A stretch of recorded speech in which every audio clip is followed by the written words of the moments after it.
Hello everyone, welcome back to my YouTube channel mind web classes. इस video में 12 जनवरी 2023 का फोर्थ शिफ्ट के मैथ्स के ऑल क्वेश्चंस कवर करेंगे। क्वेश्चन नंबर फर्स्ट है, जब 7, 9, 11 और 15 प्रत्येक में से समान संख्या घटा दी जाती है तो परिणामी संख्याएं समानुपात में होती हैं। घटाई गई संख्या ज्ञात करें। यहाँ पर देखिएगा, इसका एक तरीका होता, पहले संख्याएं लिख लेंगे 7, 9, 11 और 15।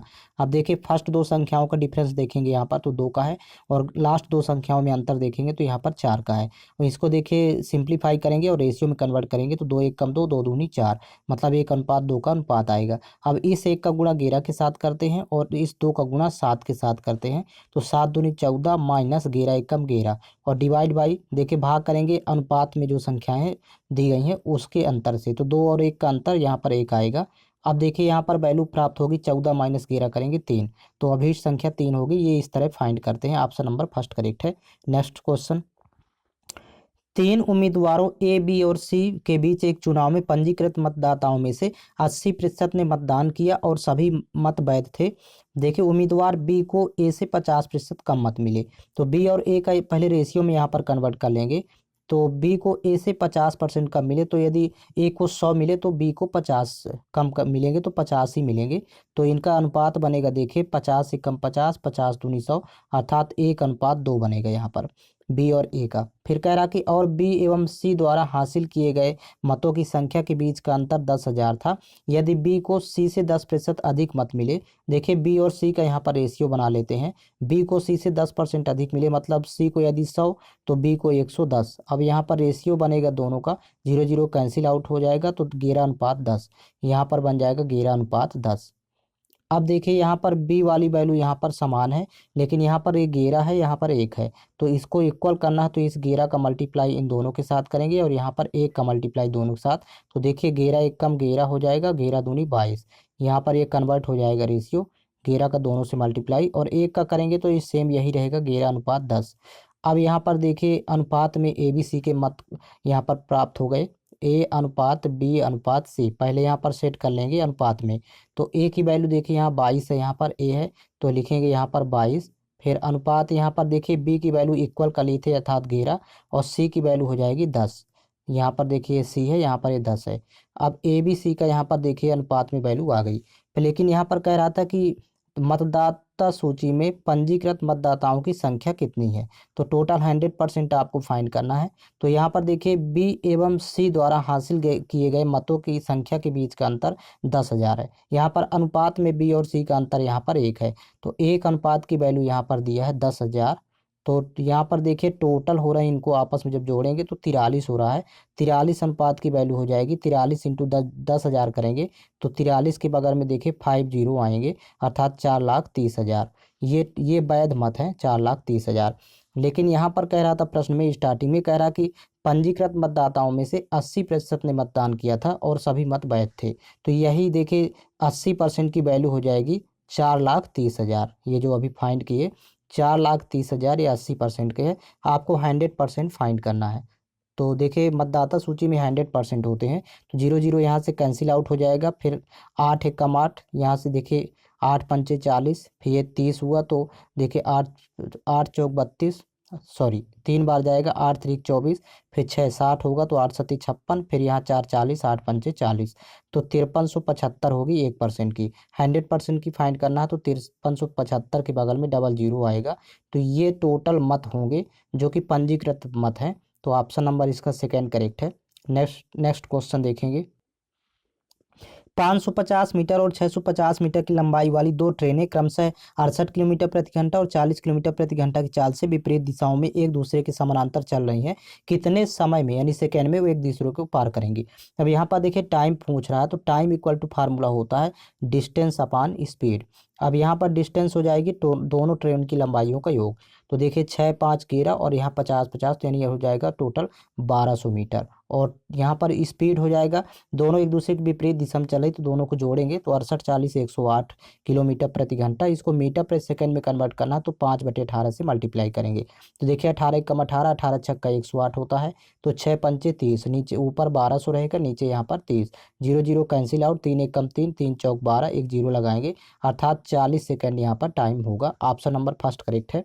नेक्स्ट क्वेश्चन, एक व्यक्ति ने दो वस्तुओं को एक ही मूल्य पर खरीदा और एक को 10% के लाभ पर और दूसरी को 5% की हानि पर बेच दिया। तो यदि दोनों विक्रय मूल्य के बीच का अंतर 60 रुपये है तो दोनों वस्तुओं के क्रय मूल्य का योग क्या होगा। देखिए यहाँ पर जब भी प्रश्न में एक वैल्यू लाभ और दूसरी हानि दी हो तो दोनों को प्लस कर लेते हैं। तो 10 5 15, यही 15% की वैल्यू है। दोनों विक्रय मूल्यों का अंतर जो दिया है 60 रुपये के बराबर। आपको यहाँ पर 100% की पहले वैल्यू फाइंड करना है जो कि क्रय मूल्य होता है एक वस्तु का। तो 15 एकम 15, 15 चौको 60, 1% की वैल्यू 4 हो गई तो 100% की हो जाएगी 400, क्योंकि 100 इंटू 4 करेंगे तो 400 रुपये। ये एक वस्तु का क्रय मूल्य है। दोनों वस्तुओं का टोटल फाइंड करना तो 2 का मल्टीप्लाई करेंगे तो टोटल हो जाएगा 800 रुपये। ऑप्शन नंबर थर्ड करेक्ट है। नेक्स्ट क्वेश्चन, दो उम्मीदवारों के बीच एक चुनाव में एक उम्मीदवार को कुल वैध मतों के 48% मत मिले तो 18% मत अवैध थे। यदि कुल मतों की संख्या 17,500 थी तो दूसरे उम्मीदवार को मिले वैध मतों की संख्या कितनी थी। यहाँ पर देखिए टोटल यहाँ पर मत दिया है 17,500। अब इसका देखिए 18% अवैध हो गया तो यहाँ पर बचेगा 82% जो कि वैध होगा। तो यहाँ पर लिखेंगे 82/100। फिर देखिए एक उम्मीदवार को वैध मतों का 48% मिला था, दूसरे को यहाँ पर पूछ रहा है कि दूसरे उम्मीदवार को कितना मिला। तो 100 में 48 घटाएंगे तो 52%, दूसरे उम्मीदवार को मिलेगा 52%। अब ये यही वैल्यू आपको फाइंड करना है। तो डबल जीरो से पहले डबल जीरो कैंसिल आउट, फिर 25 से 25 चौको 100, यहाँ पर 25 सत्ते 175, फिर 4 से 4 एक कम 4, 13 चौको 52। अब देखिए 7 इंटू 82 पहले करेंगे फिर गुणा 13। तो 7/82 का जब मल्टीप्लाई करेंगे तो 7 दूनी 14 हासिल 1, 7 8 56 1 57, 574 इंटू करेंगे 13। तो देखिए यहाँ वैल्यू आ जाएगी 13 चौको 52 की 2 हासिल 5, 13 7 91, 5 96 हासिल 9, 13 5 65 और 65 और 9 यहाँ पर होगा 74। तो 7462 मत दूसरे उम्मीदवार के हैं जो कि 52% कहलाएंगे। नेक्स्ट क्वेश्चन, ए बी और सी एक कार्य को क्रमशः 8 4 और 16 दिनों में कर सकते हैं। तो यहाँ पर पहले टाइम लिखेंगे। ए किसी काम को 8 दिनों में, बी उसी काम को 4 दिनों में और सी उसी काम को 16 दिनों में यहाँ पर कर सकते हैं। तो देखिए 8 4 और 16 का एलसीएम फाइंड करेंगे जो कि टोटल वर्क होगा। तो 8 4 16 का एलसीएम होगा 32, टोटल वर्क हो गया 32। ए की इफिशियंसी हो जाएगी 8 चौक 32 अर्थात 4, बी की इफिशियंसी होगी 8 4 8 32 और सी की इफिशियंसी 2 होगी, 16 दूनी 32। अब देखिए कह रहा है कि यदि ए को हर दूसरे दिन बी और सी दोनों की सहायता मिलती है तो ए को संपूर्ण कार्य पूरा करने में कितने दिन लगेंगे। देखिए पहले दिन ए करता है स्टार्टिंग में तो 4 की कार्य क्षमता से करेगा तो ये एक दिन में काम करेगा 4। फिर दूसरे दिन देखिए बी और सी दोनों साथ में आ जाते हैं तो मतलब ये 3 लोग हो जाएंगे ये दूसरे दिन। अब देखिए तीनों कुल कार्य क्षमता होती है 8 4 12, 12 2 14। तो दूसरे दिन 14 काम होगा। तो देखिए 14 4 18 टोटल काम हुआ और दिन है यहाँ पर 2। तो 2 दिन में यहाँ पर 18 काम हो रहा तो लिख लेंगे 2 डेज इक्वल टू 18 वर्क। लेकिन यहाँ पर काम है देखिए 32। अब फिर अगले दिन एक दिन और जोड़ेंगे और ए करेगा देखिए 4 काम एक दिन में करता है तो यहाँ पर देखिए 4 वर्क जुड़ जाएगा। तो 2 और 1 यहाँ पर 3 दिन हो जाएंगे। 3 डेज में यहाँ पर काम होगा, इन दोनों को प्लस करेंगे तो 18 4 22, मतलब 3 दिन में यहाँ पर काम हो रहा है 22 वर्क हो गया। अभी देखिए 10 काम और बचा क्योंकि टोटल काम 32 है, 22 10 32 होता है। तो देखिए अब ये जो 3 दिन ये यहाँ पर प्राप्त हुआ है तो ये लिख लेंगे और प्लस 10 काम और बचा है और ये करेंगे देखिए तीनों अपनी कार्य क्षमता से, तीनों कार्य क्षमता अगले दिन तो ये 14 कार्य क्षमता से करेंगे तो बटे 14। तो 2 पंचे 10, 2 सत्ते 14। अब इसको 3 धन 5/7 दिन टोटल काम होगा तो 7 त्रिक 21 और 21 5 26, 26 बटे यहाँ पर 7, 26/7 दिन में टोटल काम समाप्त हो जाएगा। ऑप्शन नंबर इसका थर्ड करेक्ट है। नेक्स्ट क्वेश्चन, लारा ने एक बैंक में 8,000 रुपये की राशि जमा की जिस पर उसे छमाही रूप से चक्रवृद्धि किए जाने वाला 10% वार्षिक दर से चक्रवृद्धि ब्याज मिलता है। वह 18 महीने के बाद कितनी राशि प्राप्त करेगी। तो यहाँ पर देखिएगा जब अर्धवार्षिक अर्थात छमाही गणना करें तो रेट हाफ हो जाता है, मतलब 10 का हाफ लिखेंगे। यहाँ पर 5% रेट होगी और 5% की वैल्यू भी यहाँ पर लिख लेते हैं 1/20। अब देखिए यहाँ पर टाइम दिया 18 महीने तो जो कि ये 6 6 के 3 स्लैब बनेगी तो टाइम हो जाएगी वैल्यू 3। अब देखिए यदि प्रिंसिपल 20 है, यहाँ पर 5% की वैल्यू 1/20 था तो प्रिंसिपल यदि 20 है तो एक और जोड़ेंगे तो अमाउंट हो जाएगा 21। अब रेशियो बना लेंगे प्रिंसिपल अमाउंट का, यहाँ पर टाइम दिया है 3 तो पावर में लगाएंगे 3 यहाँ पर तो प्रिंसिपल अमाउंट का रेशियो बन जाएगा 20 का क्यूब होता है 8,000 और 21 का घन होता है 9261। अब देखिए यहाँ पर मूलधन दिया था 8,000 रुपये तो ये 8,000 अनुपात की वैल्यू 8,000 के इक्वल है। तो यहाँ पर देखिए 18 महीने बाद धनराशि पूछ रहा है जो कि मिश्र धन, तो यहाँ 9261 ही होगा, क्योंकि यहाँ पर देखिए 8,000 बराबर जब 8,000 तो 9261 बराबर 9261। ऑप्शन नंबर सेकेंड करेक्ट है। नेक्स्ट क्वेश्चन, एक त्रिभुज की दो भुजाएं बराबर हैं और तीसरी भुजा इनमें से किसी भी भुजा की 1.5 गुनी है। तो यहाँ पर देखिए पहले त्रिभुज बना लेते हैं, और दो भुजाएं बराबर है तो मान लेते हैं कि ये दो भुजाएं दो दो यहाँ पर है। अब 2 का 1.5 गुना 3 होता है, क्योंकि 15 दूनी 30, तो तीसरी भुजा 3 हो जाएगी, जो कि दोनों की 1.5 गुनी है। अब कह रहा है कि यदि त्रिभुज का परिमाप 14 इकाई है, तो यहाँ पर देखिए परिमाप हो रहा है अनुपात में, यहाँ पर देखें तो 2 2 4 4 3 7, क्योंकि तीनों भुजाओं की लंबाइयों का योग परिमाप होता है, तो 7 अनुपात की वैल्यू यहाँ पर दिया है 14, तो 1 अनुपात की वैल्यू हो जाएगी 2। तो अर्थात ये भुजा हो जाएगी 2 की जगह इसको लिखेंगे 4, और यहाँ पर भी ये 2 है तो ये 4 हो जाएगा, और ये 3 का मतलब हो जाएगा 6। अब यहाँ पर ये शीर्ष लंब डालेंगे तो ये देखिए ये 3 3 हो जाएगा ये, क्योंकि टोटल 6 है, और यहाँ पर ये भुजा 4 है, आधार यहाँ पर 3 है। तो देखिए लंब यहाँ पर ये फाइंड करना है, तो पाइथागोरस प्रमेय लगाएंगे। तो ये यहाँ पर स्क्वायर रूट ऑफ 4 का स्क्वायर माइनस 3 का स्क्वायर, 4 का स्क्वायर होता है 16, 3 का स्क्वायर होता है 9, तो 9 7 16 मतलब स्क्वायर रूट 7 यहाँ पर प्राप्त होगा। तो ये भुजा हो गई लंब की भुजा स्क्वायर रूट 7, जिसको ऊंचाई भी कहेंगे। तो यहाँ पर देखिए त्रिभुज का क्षेत्रफल आपको वर्ग इकाई में फाइंड करना है, तो एरिया होता है त्रिभुज का 1/2 गुणे आधार गुणे ऊंचाई। अब आधार यहाँ पर देखिए 6 दिया हुआ है टोटल, तो यहाँ 6 और इंटू ऊंचाई यहाँ पर देखिए अभी भी फाइंड किए हैं √7, तो इंटू करेंगे √7। अब देखिए 2 1 कम 2 2 3 6, तो 3 √7 यहाँ पर एरिया हो जाएगा। इस तरह फाइंड करना है। ऑप्शन नंबर थर्ड करेक्ट है। नेक्स्ट क्वेश्चन, एक ट्रेन बिना रुके एक निश्चित दूरी को 75 किलोमीटर प्रति घंटा की औसत चाल से तय करती है, और जब वह रुकती है तो समान दूरी को 65 किलोमीटर प्रति घंटा की औसत चाल से तय करती है, तो वह ट्रेन प्रति घंटा कितने मिनट रुकती है। तो यहाँ पर एक फार्मूला होता है, समय आपको फाइंड करना है। तो समय निकालना, तो पहले दोनों चालों का अंतर निकाल, यहाँ पर ऊपर लिखेंगे 65 75 का अंतर होता है 10, तो यहाँ पर 10 हो जाएगी वैल्यू, और नीचे लिखेंगे बिना रुके चाल, तो बिना रुके चाल यहाँ पर स्टार्टिंग में दिया है 75 किलोमीटर प्रति घंटा। अब ये आएगा घंटे में, इसको आपको मिनट में कन्वर्ट करना है, तो इंटू कर देंगे 60, यहाँ 60 से मल्टीप्लाई करेंगे तो ये टाइम आ जाएगा मिनट में। अब देखिए कैंसिल आउट कर लेंगे, 15 चौको 60, 15 पना 75, 5 1 कम 5, 5 दूनी 10, तो 2 चौको 8, 8 मिनट प्रति घंटा ट्रेन रुकती है। यहाँ आंसर आएगा 8 minute. Option number fourth correct है।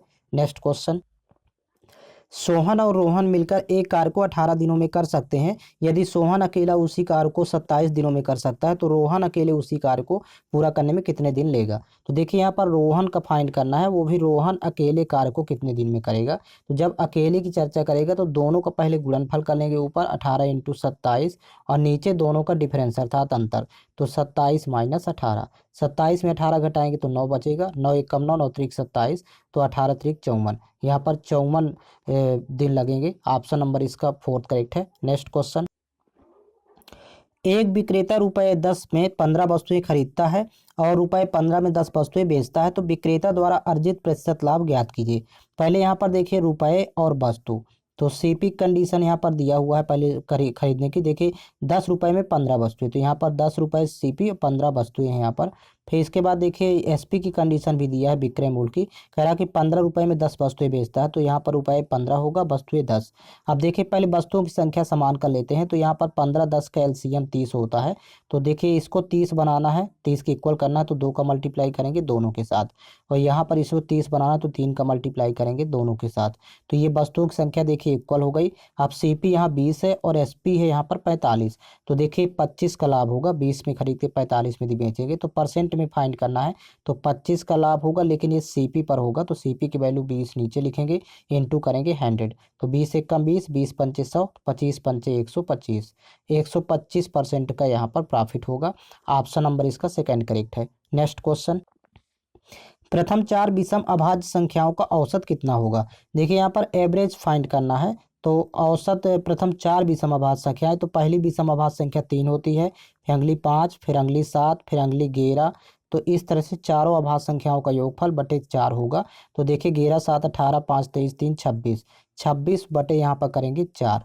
अब 2 दूनी 4, 13 दूनी 26, तो 13 का हाफ यहाँ पर एवरेज होगा, तो 2 छक्का 12 मतलब 6.5, औसत होगा 6.5। नेक्स्ट क्वेश्चन, यदि 15 सेंटीमीटर व्यास के एक ठोस गोले से 125 एक समान छोटे ठोस गोले बनाए जाते हैं तो प्रत्येक छोटे गोले का पृष्ठीय क्षेत्रफल क्या होगा। पहले तो छोटे गोले की त्रिज्या फाइंड करेंगे। यहाँ पर दोनों का आयतन समान होगा, बड़े गोले का आयतन बराबर 125 छोटे गोले के आयतन, ये आपस में बराबर होंगे। तो गोले का आयतन होता है 4/3 पाई आर क्यूब, तो यहाँ पाई ज्यों का त्यों लिखेंगे और आर यहाँ पर निकालेंगे तो व्यास 15 सेंटीमीटर, तो त्रिज्या हो जाएगी 15 का हाफ और इसका क्यूब लिखेंगे यहाँ पर। ये आयतन हो गया बड़े गोले का और 125 छोटे गोले हैं तो यहाँ पर 125 इंटू गोले का आयतन 4/3 पाई आर क्यूब ही होता है, तो यहाँ पर आर ज्यों का त्यों लिखेंगे। इसकी त्रिज्या फाइंड करना है छोटे गोले की। तो सबसे पहले यहाँ 104/3 पाई से 4/3 पाई कैंसिल आउट हो गया। अब यहाँ पर इसको लिखेंगे 5×3 15 फैक्टर करेंगे तो ये 5 का क्यूब 125 होगा जो कि ये कैंसिल आउट हो जाएगा। तो यहाँ पर आर बराबर हो जाएगा 3/2, क्योंकि क्यूब क्यूब कैंसिल आउट कर देंगे तो 3/2 त्रिज्या होगी। अब ये छोटे गोले की त्रिज्या 3/2 है। आपको फाइंड करना है पृष्ठीय क्षेत्रफल अर्थात एरिया। तो पृष्ठीय क्षेत्रफल होता है गोले का 4 पाई आर स्क्वायर। इसी में वैल्यू आर की यहाँ पर पुट करेंगे तो 4 इंटू यहाँ पर पाई तो ज्यों का त्यों रहेगा, मतलब 4 पाई ज्यों का त्यों लिखेंगे। केवल त्रिज्या की वैल्यू आपको पुट करना है क्योंकि ऑप्शन में देखिए पाई साथ में है। तो त्रिज्या की वैल्यू 3/2 इसका होल स्क्वायर है। तो देखिए यहाँ पर लिखेंगे 4 पाई इंटू 3 का स्क्वायर 9, 2 का स्क्वायर 4, 4 से 4 कैंसिल आउट तो 9 पाई यहाँ पर होगा सेंटीमीटर स्क्वायर। ये आंसर होगा, ऑप्शन नंबर 3 करेक्ट है। नेक्स्ट क्वेश्चन, 2 वर्षों के लिए 10% वार्षिक की चक्रवृद्धि ब्याज दर पर 1,50,000 रुपए का ऋण लिया गया है। तो ब्याज वार्षिक रूप से चक्रवृद्धि किया जाता है। इसका भुगतान समान वार्षिक किस्तों में किया जाना है और किस्त का भुगतान प्रत्येक वर्ष के अंत में किया जाना है। तो समान वार्षिक किस्त का मान ज्ञात करें, दशमलव के बाद 2 स्थानों तक पूर्णांकित। तो सबसे पहले यहाँ पर देखिए 10% की वैल्यू यहाँ पर लिख लेंगे। 10% की वैल्यू होती है 1/10, अर्थात यदि प्रिंसिपल यहाँ पर देखिए 10 है तो अमाउंट होगा यहाँ पर यहाँ जोड़ेंगे तो 10 1 11। अब यहाँ पर 2 वर्ष की बात कर रहा है तो 2 वर्ष में यहाँ पर स्क्वायर करेंगे 10 का तो 10 का स्क्वायर हो जाएगा 100 यहाँ पर, और यहाँ पर 11 का स्क्वायर करेंगे तो अमाउंट हो जाएगा 121। लेकिन यहाँ पर ये जो किस्त है अमाउंट है ये दोनों समान है, अर्थात इसको भी 121 बनाना तो 11 का मल्टीप्लाई यहाँ भी करेंगे 11 का यहाँ भी। तो अब ये देखिए प्रथम वर्ष का मूलधन 110 है, द्वितीय वर्ष का 100 है, तो टोटल हो जाएगा 210। यहाँ टोटल मूलधन हो जाएगा 210 और किस्त यहाँ पर 121 है अनुपात में। तो आपको पहले यहाँ पर 210 अनुपात की वैल्यू दिया हुआ है, यानी मूलधन दिया है 210 अनुपात बराबर 1,50,000, तो इसको लिखेंगे 1,50,000। अब यहाँ से 0 0 कैंसिल आउट कर देंगे और 3 सते 21 और यहाँ पर देखिए 3 पचे 15। तो 1 अनुपात की वैल्यू जब फाइंड करेंगे तो 5,000 बटे हो जाएगा 7। आपको फाइंड करना 121 अनुपात की, क्योंकि प्रत्येक वार्षिक किस्त 121 है तो 121 अनुपात की फाइंड करना तो 5,000 बटे 7 तो रहेगा, इंटू करेंगे 121। अब देखिए 121 इंटू 5 करेंगे तो वैल्यू हो जाएगी, यहाँ पर आप मल्टीप्लाई कर लेंगे तो 605, यहाँ पर गुणा करने पर आएगा 605 और यहाँ पर 000 डिवाइड बाई 7। अब जब 7 से आप यहाँ पर मल्टीप्लाई डिवाइड करेंगे तो वैल्यू प्राप्त होगी, देखिए 86,428.57। अप्रॉक्स में देखें तो 7 एक कम 7, देखिए यहाँ पर 60 है तो 7 अठे 56, फिर 4 45 हुआ तो 7 छंग 42, तो ये 86 यहाँ पर एक ही विकल्प में दिया हुआ है। तो इस तरह आप डिवाइड करके फाइंड करेंगे। नेक्स्ट क्वेश्चन, निम्नलिखित में से कौन सी संख्या 16 से विभाज्य नहीं है। देखिए जो 16 से विभाजित होगी वो 4 और 8 2 2 4 8 सभी से विभाजित होगी। तो आपको 4 का मल्टीपल देखिए ये नहीं है क्योंकि अंतिम के 2 अंक देखते हैं तो ये 4 से नहीं कटा, बाकी यहाँ पर 4 के सभी मल्टीपल हैं तो 16 से भी ये सभी विभाजित है। एक संख्या है जो 16 से विभाजित नहीं होगी। नेक्स्ट, यदि ए अनुपात बी बराबर 5:8 और बी अनुपात सी बराबर 4:7 है तो ए बी सी का मान ज्ञात करें अनुपात में। तो देखिए पहले यहाँ पर लिख लेंगे ए बी सी और ए बी का देखिए अनुपात दिया है 5:8, तो ए और बी के नीचे लिखेंगे 5:8। बी सी का अनुपात दिया है देखिए 4:7, तो इसके नीचे लिखेंगे 4:7। अब इसके बाद देखिए आपको ए बी सी का सम्मिलित अनुपात फाइंड करना है। तो 5 इंटू 4 करेंगे तो ए की वैल्यू आ जाएगी 5 चौक 20 अनुपात में। जब बी की फाइंड करना तो इन दोनों का आपस में मल्टीप्लाई करेंगे 8 चौक 32, और जब सी का फाइंड करना है तो इसका आपस में मल्टीप्लाई करेंगे 8 सत्ते 56। अब यहाँ पर देखिए 4 से कैंसिल आउट कर लेंगे, तो 4 से जब कैंसिल आउट करेंगे तो 4 पंचे 20, 4 अठे 32 और 14 चौको 56। तो 5 8 14 का अनुपात बनेगा। ऑप्शन नंबर 3 करेक्ट है। नेक्स्ट क्वेश्चन, एक ट्रेन पहले 10 मिनट में 90 किलोमीटर प्रति घंटा की चाल से चलती है और अगले 25 मिनट में 60 किलोमीटर प्रति घंटा की चाल से चलती है और अंतिम 4 मिनट में 15 किलोमीटर प्रति घंटा की चाल से चलती है। तो ट्रेन की औसत चाल ज्ञात करें। देखिए यहाँ पर औसत चाल का फार्मूला होता है एवरेज स्पीड का total distance upon total time, यहाँ पर ये फार्मूला होता है। अब यहाँ पर देखिए डिस्टेंस पहले अलग अलग निकालेंगे। देखिए 10 मिनट में कितना चलेगी, तो जब यहाँ पर 90 किलोमीटर प्रति घंटा है अर्थात 60 मिनट में चलती है जब 90 किलोमीटर, तो यहाँ पर देखिए 10 मिनट में निकालना है टाइम। तो देखिए 6 से भाग इधर करेंगे तो 6 से भाग यहाँ भी करेंगे, 6 से डिवाइड करेंगे तो 15 छक्का 90 अर्थात 15 किलोमीटर चलेगी 10 मिनट में।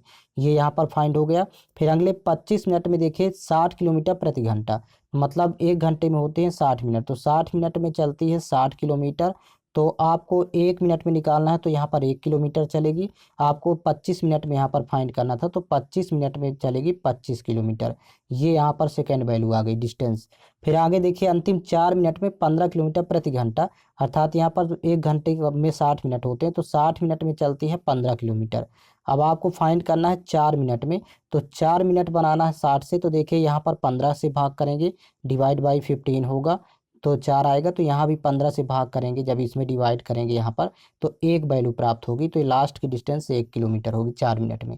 अब देखिए इन तीनों को प्लस करेंगे तो टोटल डिस्टेंस हो जाएगा, देखिए 25 15 40 1 41। तो यहाँ पर वैल्यू पुट करेंगे ऊपर, टोटल डिस्टेंस 41 हो गया और टोटल यहाँ पर टाइम हो जाएगा, आपस में जोड़ेंगे देखिए पहले 10 मिनट था, फिर इसके बाद 25 25 10 35 और 35 4 39 मिनट। अब ये मिनट में तो इसको घंटे में कन्वर्ट करना तो 60 से डिवाइड करेंगे। अब यहीं पर कैंसिल आउट कर लेते हैं 3 से, 13 3 39 और 20 3 60। 20 का मल्टीप्लाई 41 से करेंगे तो 41 दूनी 82 अर्थात 820 और भाग करेंगे 13 से। तो यहाँ देखिए इसको जब डिवाइड करेंगे तो ये वैल्यू आएगी मिक्स फ्रैक्शन में अर्थात मिश्र भिन्न में 63 सही 1/13 किलोमीटर प्रति घंटा यहाँ पर औसत चाल होगी। इस तरह आपको फाइंड करना है। नेक्स्ट क्वेश्चन, एक व्यापारी को किसी वस्तु के अंकित मूल्य पर 20% की छूट देने के बाद 12% का लाभ होता है, तो यदि कोई छूट न देकर वह वस्तु अंकित मूल्य पर ही बेची जाए तो उसका लाभ प्रतिशत ज्ञात कीजिए। यहाँ पर सबसे पहले मार्केट प्राइस और यहाँ पर सीपी अर्थात कॉस्ट प्राइस का रेशियो बना लेते हैं। तो देखिए मार्केट प्राइस के नीचे यहाँ लाभ वाली वैल्यू लिखेंगे अर्थात 12% का लाभ होगा 100 में तो 112 हो जाएगा। और ये जो छूट % दिया हुआ है तो ये सीपी के नीचे लिखेंगे तो 80% यहाँ पर बचेगी। 20 में जब 100 माइनस करें, सॉरी 100 में 20 माइनस करेंगे 80। अब एमपी सीपी का ये रेशियो बनेगा। तो देखिए कैंसिल आउट करेंगे 4 से तो 4 दूनी 8 यानी 20 आएगा। यहाँ पर 4 दूनी 8 4 सत्ते 4 8 32, फिर 4 से 4 पंचे 20 4 सत्ते 28। तो ये एमपी सीपी का रेशियो बन गया। अब कह रहा है कि यदि कोई छूट न दे तो अर्थात यहाँ पर देखिए 2 का प्रॉफिट होगा यदि छूट कोई न दे और 5 पर ही होगा। तो यहाँ पर लिखेंगे % प्रॉफिट फाइंड करना तो 2/5 इंटू करेंगे 100। तो 5 एकम 5, यहाँ पर देखिए 20 पंचे 100 तो 20 दूनी 40% का यहाँ पर प्रॉफिट होगा यदि छूट कोई न दे। नेक्स्ट क्वेश्चन, यक्स एक वस्तु पर 12% और 8% की 2 क्रमिक छूट दे रहा था। देखिए एकल छूट जब फाइंड करना होगा तो इसका फार्मूला होता है A + B - AB अपॉन 100। इस फार्मूले से एकल छूट फाइंड करेंगे। तो पहली छूट 12% है, दूसरी 8% है, माइनस 12 × 96/100। तो यहीं पर ये टोटल हो जाएगा 12 8 20 माइनस यहाँ पर 0.96, ये आ जाएगी टोटल छूट, एकल छूट कहलाएगी। जबकि वाई समान वस्तु पर 20% की फ्लैट छूट दे रहा है। तो यदि 20% की फ्लैट छूट देगा तो देखिए यहाँ पर यक्स और वाई द्वारा दी गई कुल छूट के बीच का अंतर कितना होगा। अब इसको देखिए 20 में से इस वैल्यू को घटाएंगे क्योंकि ये छोटी वैल्यू है। तो देखिए वैल्यू आ जाएगी यहाँ पर डायरेक्ट 20 माइनस का 20 हो जाएगा, माइनस माइनस हो जाएगा ये प्लस 0.96। तो ये कैंसिल आउट हो जाएगा। तो यहाँ पर दोनों के बीच का अंतर होगा 0.96% का। तो ऑप्शन नंबर 4 करेक्ट है। नेक्स्ट क्वेश्चन, निम्नलिखित व्यंजक का मान ज्ञात करें। यहाँ पर देखिएगा सबसे पहले तो ये वैल्यू ज्यों का त्यों लिख लेंगे, इसमें स्मॉल ब्रैकेट सॉल्व करना होगा ब्रैकेट के अंदर। तो देखिए यहाँ पर जब 9 में 8 यहाँ पर घटाएंगे तो यहाँ पर 1 बचेगी और 56 1 57, ये ब्रैकेट हो जाएगा 57। अब इन दोनों को जब आपस में ऐड करेंगे तो 99 प्राप्त होगा। अब 1/9 इंटू 99 तो 9 1 कम 9, 11 नहीं है 99, मतलब इस ब्रैकेट के अंदर वैल्यू आ गई 11। अब यहाँ पर 11 के साथ जब 108 जोड़ेंगे तो 119 हो जाएगा, जो कि 197 माइनस 119 करना है। तो यहाँ पर वैल्यू 78 बचेगी। ऑप्शन नंबर इसका 4 करेक्ट है। तो इस प्रकार यहाँ पर 20 क्वेश्चन ये कंप्लीट हो चुके हैं। आपको ऑल क्वेश्चंस पेपर इस चैनल के प्लेलिस्ट में मिल जाएंगे, प्लेलिस्ट बना हुआ है। साथ ही साथ आप लोग टेलीग्राम चैनल ज्वाइन कर लीजिए, जिसका लिंक इस वीडियो के डिस्क्रिप्शन बॉक्स में दिया हुआ है। टेलीग्राम चैनल पर प्रत्येक वीडियो का लिंक और प्लस PDF फाइल उपलब्ध करवा दी जाती है।